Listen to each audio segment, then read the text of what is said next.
just here to do what I can to answer questions. And if there's anybody around that has them, particularly questions that might be helpful for other listeners to hear just the question itself, much less any answers I might offer. And try to cultivate the idea of the question itself being an offering.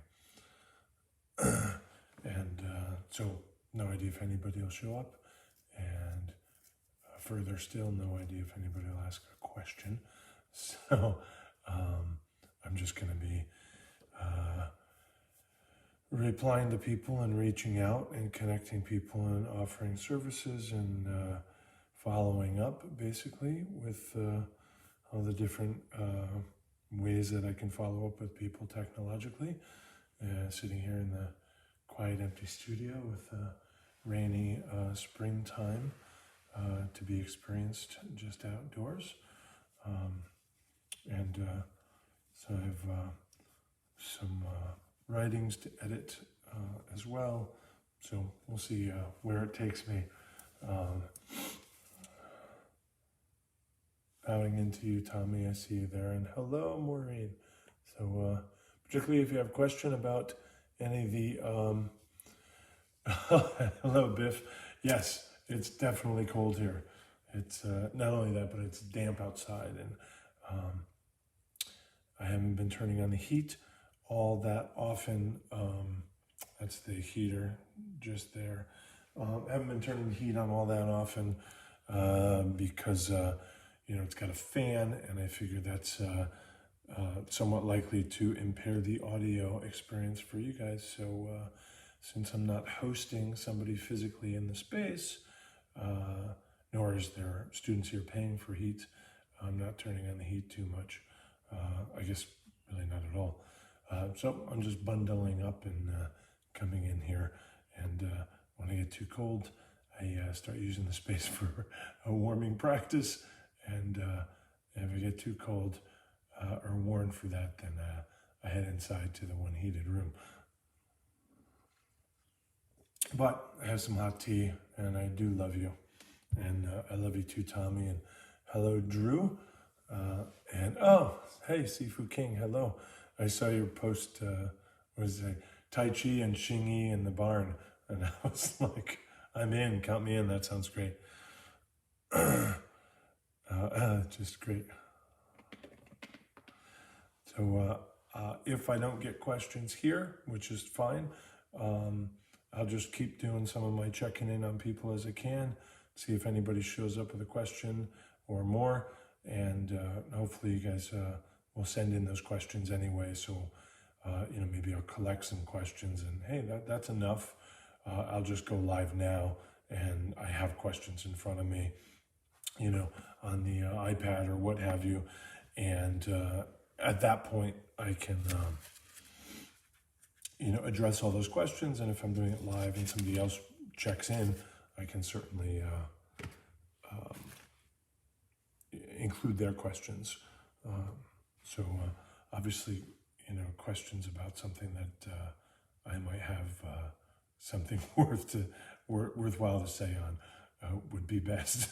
If you're calling to me to ask me about the proper method for hand chiseling a dovetail joint and a cherry and oak cabinet, I am not the guy. So 80 degrees there, Seafood Painter. Wow, 80. Yeah, it's 80 here over 2 days if you add up 40 twice. Hello, Vladimir. Good to see you, brother. And Hetty, who is watching from but a few towns away instead of a few continents away. Welcome home, Hetty. I want to just do a little om for Hetty.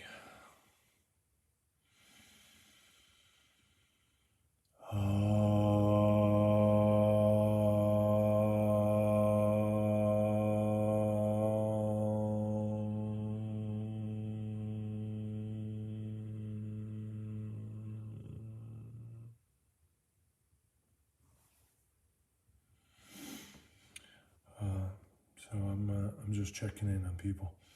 Oh, okay, that doesn't help there. I have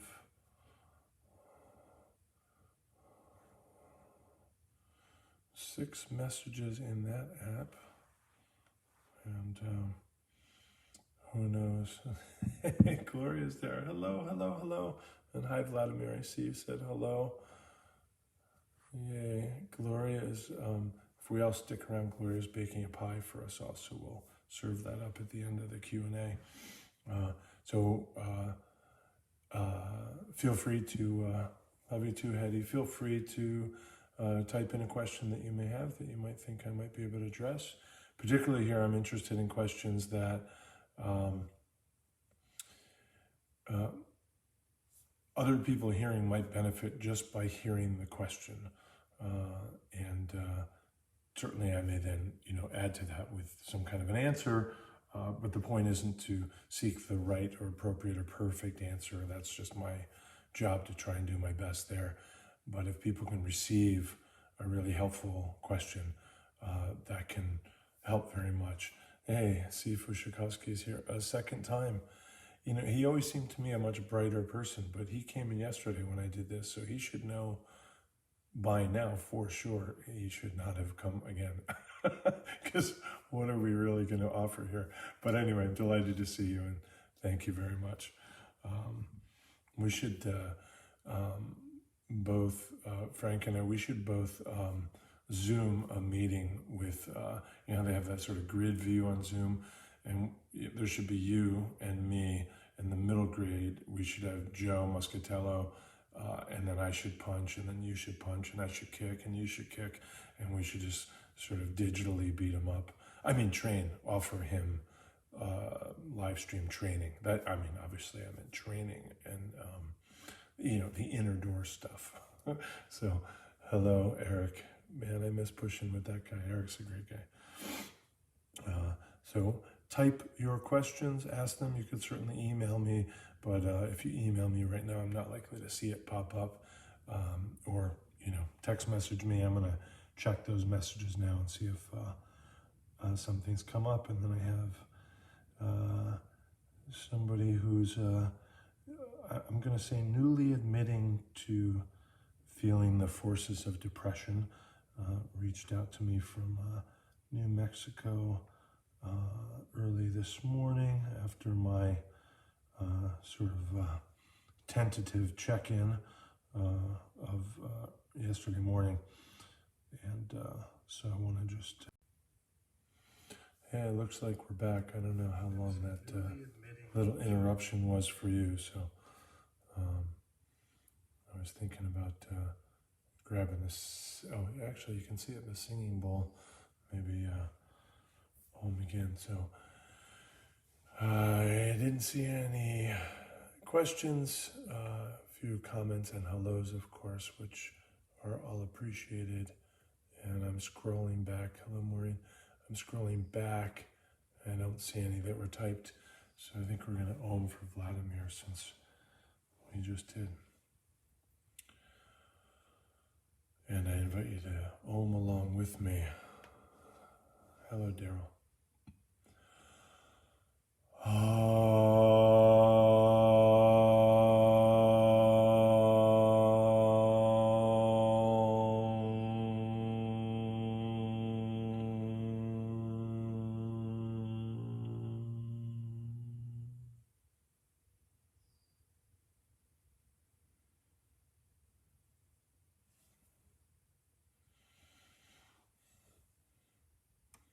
Hello from Holland, Jeffrey. Good to see you, brother. That man's just he's a smile. His whole being is a smile, which is great. Hello, Donna. Good to see you again. So let's. I don't know if you're oming with me, but I'm gonna om again for Ming Lee. Maybe bring about some wholeness, some return to stability, some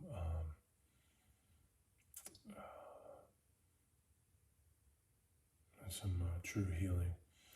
So, last of the 3 Ohms from Ming Li.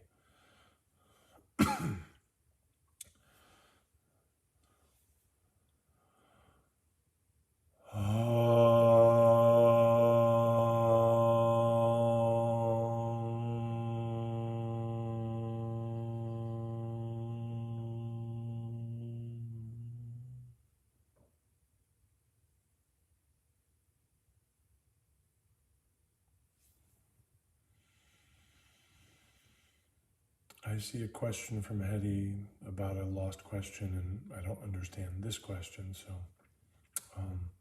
instead of trying to clarify it, because maybe I missed something, and if there was a question, just retype it, please, and we'll start there.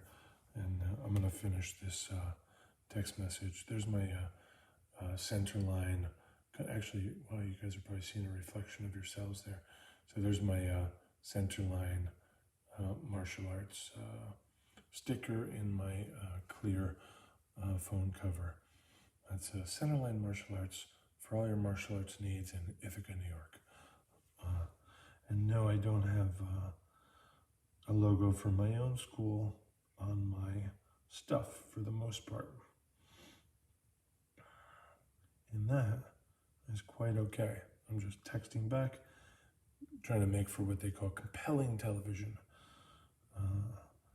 But my intention here is to offer you, gathered you, y'all, an opportunity to offer to you all through important or perhaps well-formed,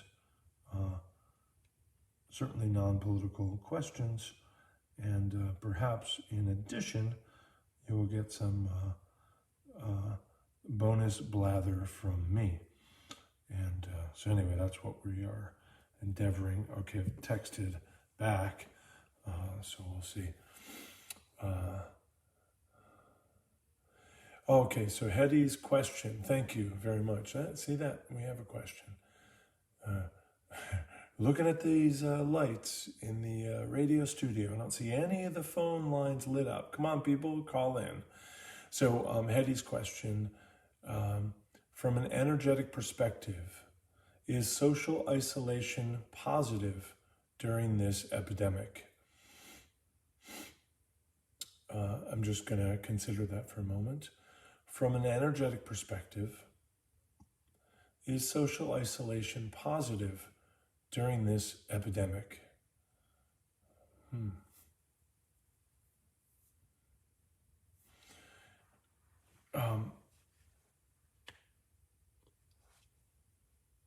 What we might say as a, I guess you can consider me all but a hermit.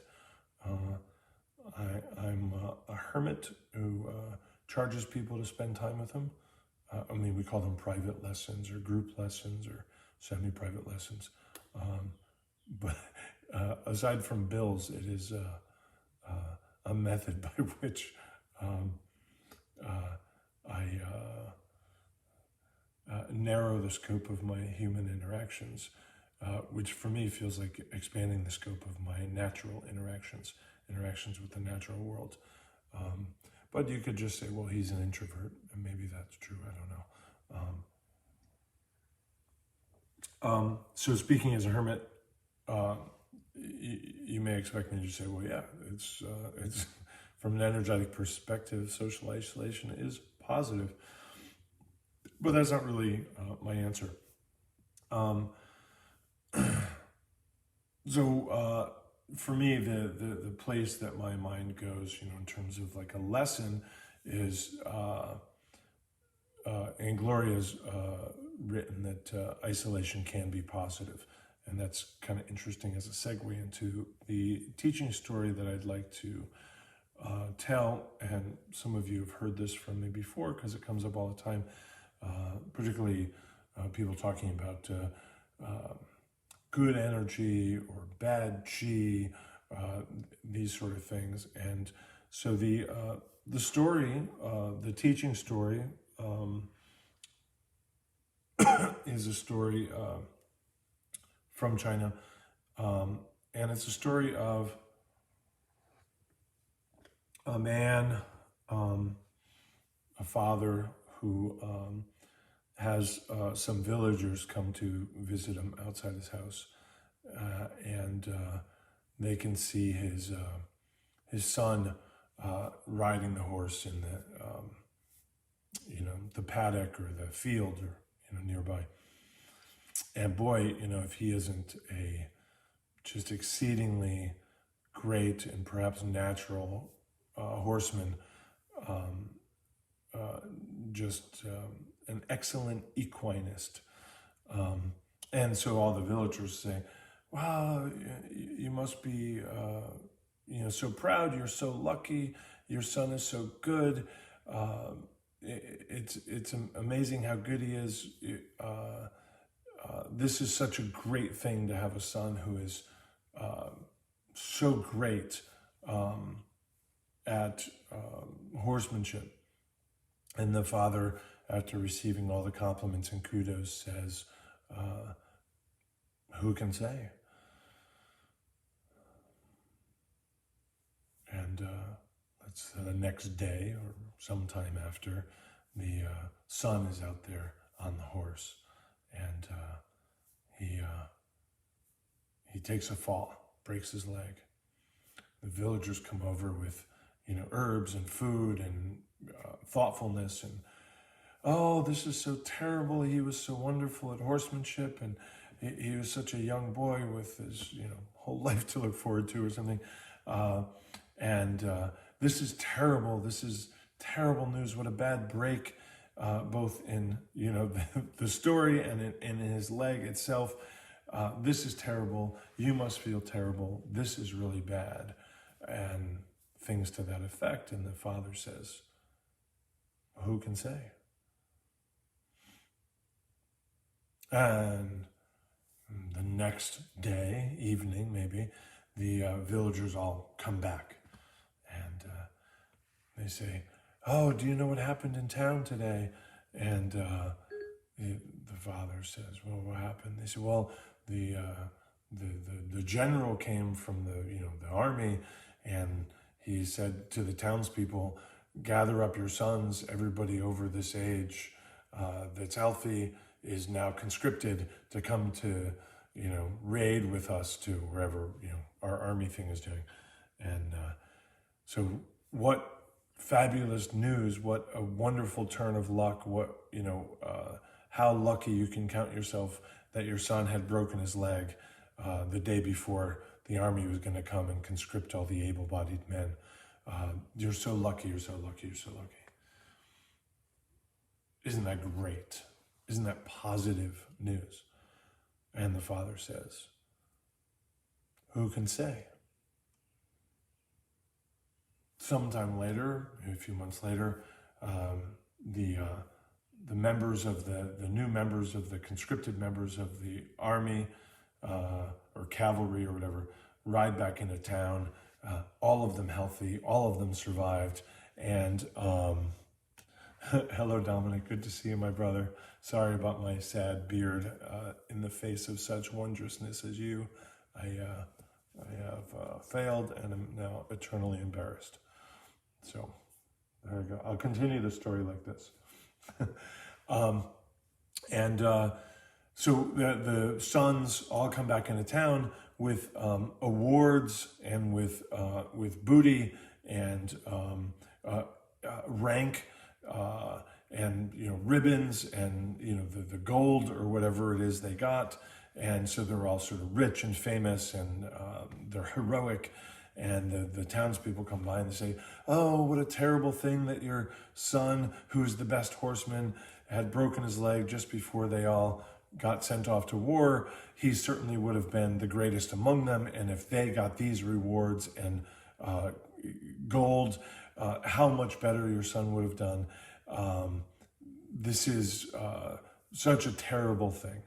And the father says, "Well, who can say?" So anyway, this story can go on as long as you want, right? You could see where it's going. Who can say, who can say, who can say?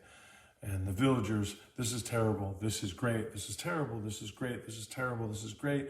And the father's response is never, "Yes, it's terrible," or "Yes, it's great." It's just, who can say? So depending on the lens through which you look at it, something can seem positive, it can seem negative. But it is not my understanding nor my view that the lens changes that which you look at. So it isn't true that it is good, and it isn't true that it is bad. It is true that you're seeing it that way, and perhaps reasonably so, perhaps sensibly so, and perhaps caught in that view, that is currently the only way you can see it, and that's okay too. But it doesn't mean that the labels that we apply to the things sufficiently stick. The things are neutral. The things are as they are. And recognizing that our sort of dance with the objective as opposed to subjective, our dance with the objective can allow us to see it a certain way. I don't find that it's fair to myself, to the relationship, or to the objective,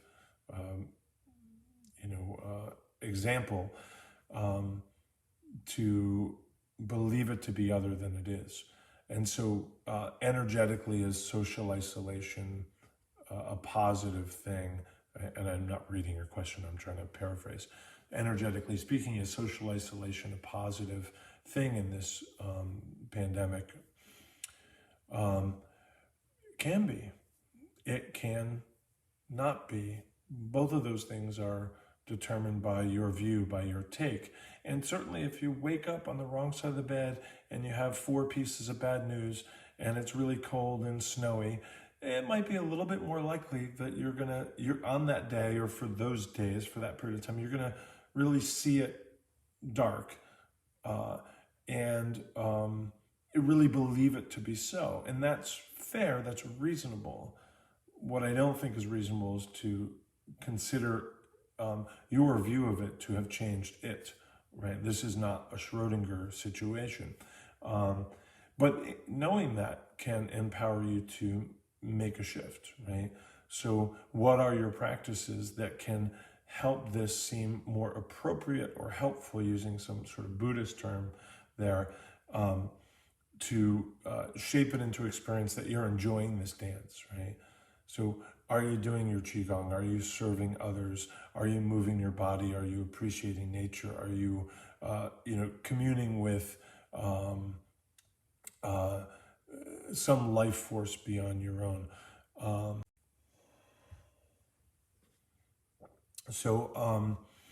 Anyway, I find that story, which I just kind of think of it, the horse father story, very, very often. And once I've taught it, like in that story form, I can usually just relate it really fast to a student. The horse and the father and the good and bad. All right, who can say? So I'd consider that. I'm going to scroll back and see if I feel like I can reread your answer.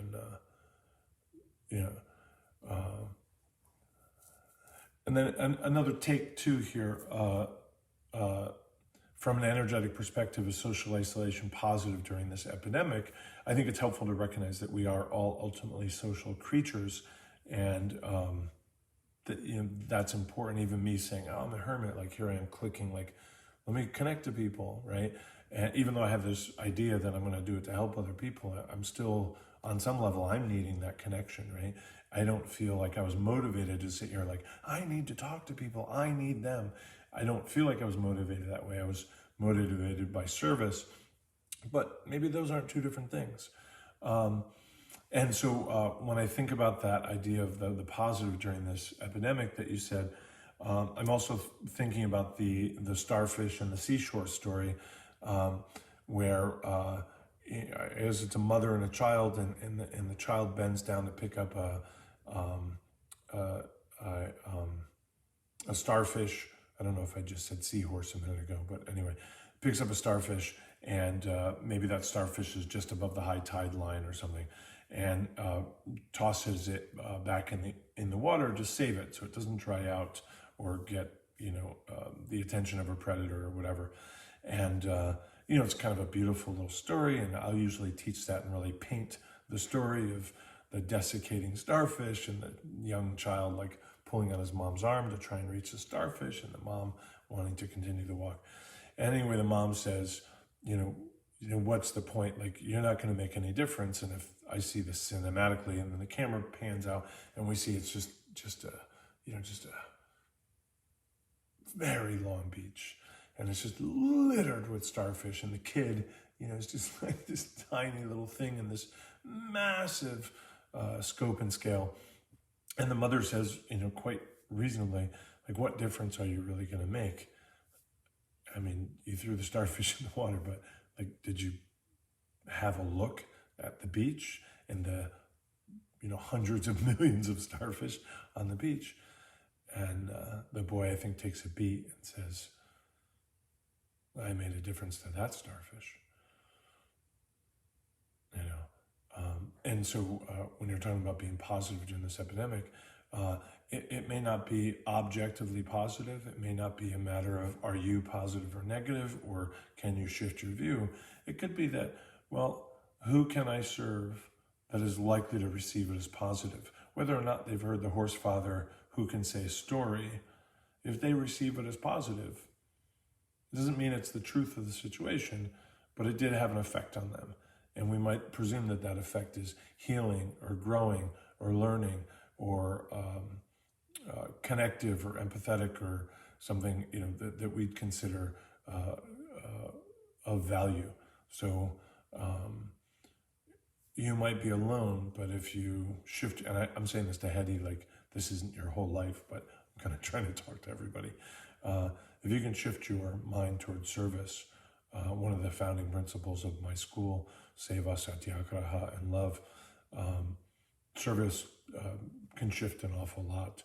And while it may shift things for you, it's almost certainly going to shift things for the improved, for the one starfish that you touch, the one meal that you make, the one mask that you donate, the one, connection that you reaffirm, the one bag of groceries you drop off for the elderly neighbor, etc.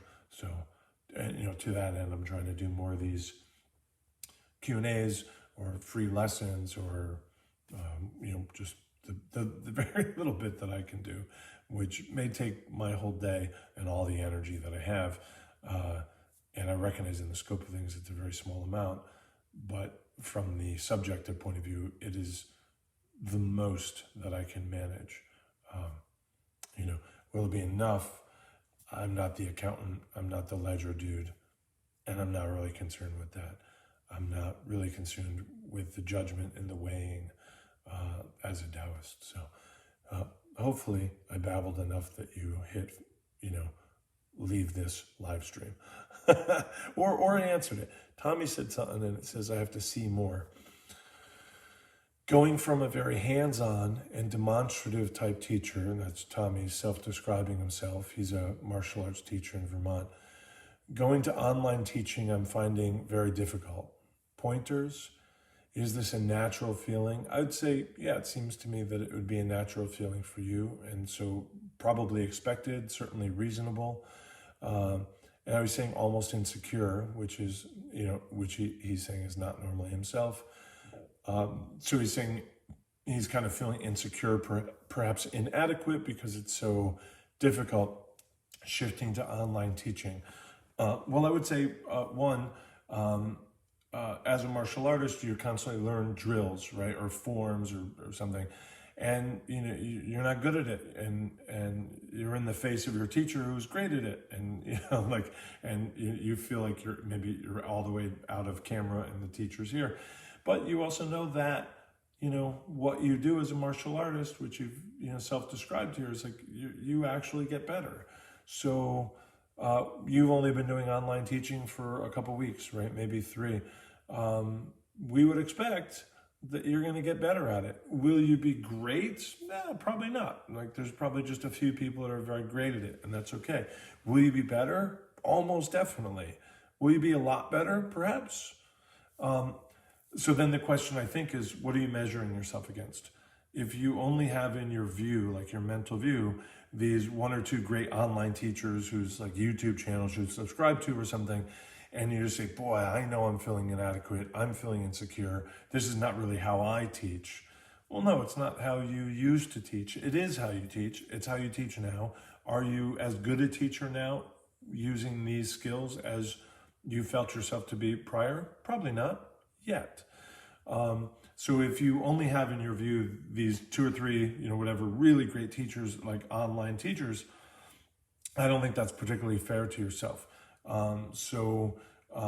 Recognize that there's a lot of different ways to do this, and you're going to discover tricks and tips and variations. So like one thing that I've done is, we're sort of doing this social isolation thing, and I used to have a classroom full of people in this room. So I've just started collecting the stuffed animals and teaching them. So then I have an audience who, by the way, is perfect, and they never change their stance. So they just hold that horse stance the whole class. They never interrupt me. They're very quiet. So it's just really ideal. But that makes it a little bit more entertaining, perhaps, for people watching. It's a little goofy, so it's a little bit less sort of serious. But it also gives me somebody to relate to in the class. Now, I don't relate to them by arm barring them and receiving the punch and having somebody poke a spear so I can show the technique. That's fair. So is it my favorite way of doing it? No. I have this whole other 30-year experience or whatever it's been way of doing it, which is hands-on like you, but this is the world I'm in. So I'm hoping I'm getting better at this. Like just yesterday, I thought about doing this Q&A thing. Maybe it'll click, maybe it won't. So I'll either pursue it or I won't. If there's a demand for it, or I feel like I'm offering something or improving, maybe I'll stick with it. If not, I'll go on to something else. Right? I started just kind of reading poetry, just to the camera. Just maybe that's a thing that I can offer, that I don't particularly need somebody to punch in or people to follow me on a form. I'm changing the sort of things I'm teaching in the live stream, so it's much more repeated drills that don't take up a lot of space, so that people at home who don't maybe have the whole sort of dojo space can do. I don't want to lose sight of the fact that a lot of my students might very well have only had one place in their week that they can go through that whole physical expression of their practice, because the rest of the time they have the patio that's half full of patio furniture, and they have part of their dining room, and the one time a week that they're here, they can use the full space. And so when I'm still have the full space, so when I'm teaching, I'm trying to recognize that, well, what can I teach that's a footwork drill, or a drill that has me standing in place, or a drill that just repeats and repeats and repeats, so they can see it and they don't have to turn around and lose sight of me, when I turn to do the next part of the form. I don't know if that's going to work, but it seems to me that would work. The other thing that I want to start doing with hands-on, and I'm planning to do this as the weather shifts here in Connecticut, is kind of do a Mook Jong style thing where I'll have some sticks on a base, like on the clothesline or on a tree, or I'm not really sure, in the ground. So I have like a physical thing to interact with, and I can kind of go over some techniques or teach some techniques with a stand-in for a punch or an arm or something. So I'm not sure how well that will work, because anyway, so I'm working on that. And meanwhile, I'm watching other people's teachings and like, oh, that's a good thought. I've done more seated teachings. In fact, the reason I had the benches out is I did some seated stretches, because I thought maybe some of the stretches, that's what people are going to need now, or that's the room that they have. Or maybe I'm meeting a wider audience and there's people stuck in wheelchairs. So maybe that's an option for them. Again, if it works, I'll keep doing it, just like this question and answer thing. If it doesn't, I'll click it off. Something else creative will happen, and I'll read more poetry. Or I'm not really sure, So what I do know, Tommy, is that you're going to get better. And I do know that if you only rate your bettering in comparison to something that you think is already very good or great or masterful, that won't be a helpful thing to yourself, and perhaps not even be fair. And so just recognize that you're definitely getting better. And if you are in fact feeling insecure or inadequate, so what? Your students probably do too. They don't get the the physical feedback that they would in class. So maybe that's an opportunity to have a point of compassionate connection and with the students. And maybe you want to do a Q&A with them about this very topic. Like, hey, I feel kind of inadequate. How are you? Oh, you are too? What does that manifest as? Have you found anything to help? Do you have a meditation for that? Or mudra or something like that? Like I've taught more mudras on, one-on-one video classes. Like that's a thing I can just teach, here. Like I don't need an awful lot of space, and I can very clearly show, the whole mudra, on the camera, whereas it's much harder to do that with a three-dimensional body when we're learning forms. So obviously, if anybody's still here and you have more questions, type away. I certainly hope, see forgiven, that has helped you. And if it's not, have a follow-up question for sure. Fear not. Someday it will grow again. So I don't know how to pronounce Sue's last name, but in my mind, I always pronounce it Manjamali, seeing your name. So I don't know if that's true. Sue Manjamali, but I like it. So hello, Sue, and welcome. Amen to might not be two different things. And Fitz is watching. Hey, Alex. So here's a great example. Alex Sifu Hing, maybe I should say, I'm sorry. Alex, whatever. He's Alex would appreciate, Tommy, your frying pan story too, by the way, because he's a chef. And he might even have a frying pan story for us. So Alex has been going live teaching from what I think is his dining room or living room. And I think outside once, I think like on his roof, from New York City. And he's been teaching, I want to say like twice a day, I feel like he's on. I'm not too clear, but a couple times I feel like I've just seen him live and then he's live again. So it might be a couple times a day, maybe, and he's teaching his form. And it looks like, to me, he's just teaching the way he teaches his class, which just form with him commenting along, move from here, release into the hips here, open the shoulder, like sort of the commentary. And it feels to me like that would be a very soothing thing for students who have already learned the form to just follow along with, get the pointers, and continue the knitting together of the community that we have between students and teachers, what we might call a sangha. So I've been watching Alex's, and I don't think I've ever had a chance to be in a class with Alex. I've just trained with Alex, or I've been in a class with Alex where we both have, William here, teaching for us. But I hadn't seen Alex's teaching style before. So I've been watching that, I think, every day. And that's been really instructive for me. Like, oh, that's a way that he does it. And then, the instruction for me isn't that helpful in terms of the form. While I've done that form plenty, I certainly, that's not my focus, studying and learning that form. So I'm not watching his stream trying to like, oh, that's how that move is done. Although I certainly pick some stuff up by watching. I'm kind of more watching as a teacher, like, oh, this is another teacher, a guy I respect. This is how he's teaching. This is what's working for him. And I imagine Heike's behind the camera doing it. I'm not sure. And so that's a really helpful thing. So I'd follow Alex if you don't, and watch him. And certainly, Alex, thank you for that. That's been a real pleasure. So Joshua is here. Hello, Chris. Good to see you, brother. Karen is here. I'm trying to wave to everyone. Maureen said, Steve is here and Donna's here. Hooray. Both of you guys are here. Nice. Hello, Joel. I don't see any other questions.